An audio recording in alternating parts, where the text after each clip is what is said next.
சென்னையில் சிலை கடத்தல் மன்னன் தீனதயாளன் வீடுகளில் சனி மற்றும் ஞாயிற்றுக்கிழமைகளில் நடந்த சோதனையில் மேலும் 60க்கும் மேற்பட்ட சிலைகள் மற்றும் அரிய ஓவியங்கள் சிக்கியுள்ளன.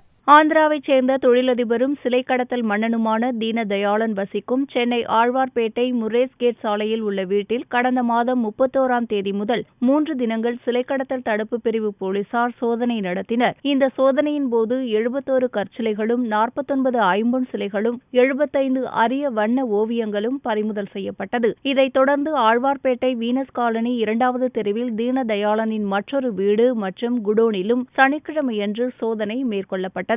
இந்த சோதனையில் மேலும் 34 கற்சிலைகள் இருந்தது கண்டுபிடிக்கப்பட்டது. இதனையடுத்து ஞாயிறன்றும் சிலை கடத்தல் தடுப்பு பிரிவு போலீசார் சோதனை நடத்தி அங்கிருந்த 30 சிலைகளை கைப்பற்றியுள்ளனர். இதுவரை 135 கற்சிலைகளும் 49 உலோகச் சிலைகளும் தீனதயாளனிடம் இருந்து பறிமுதல் செய்யப்பட்டுள்ளது. அத்துடன் 139 ஓவியங்களும் மீட்கப்பட்டுள்ளது.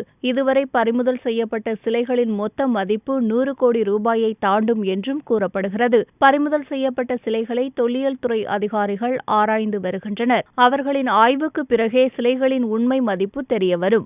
இந்த வழக்கின் எதிரியான தீனதயாளன் என்பவர் வாடகைக்கு எடுத்து இந்த இடத்துல தமிழ்நாட்டிலிருந்து பல கோயில்களிலிருந்து திருடப்பட்ட சிலைகளை மறைத்து வைத்துள்ளதாக தகவல் கிடைத்த பேரில்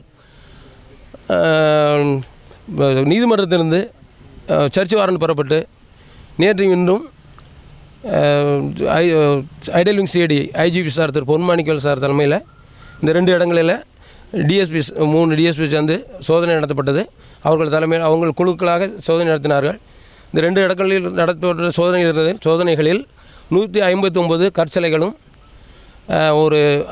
இங்கே வந்து 159 கற்சிலை, ஒரு 5 பெயிண்டிங்ஸ், ஒரு 28 ரிங் ஸ்டோன் 2 விளக்கும் கைப்பற்றப்பட்டுள்ளது.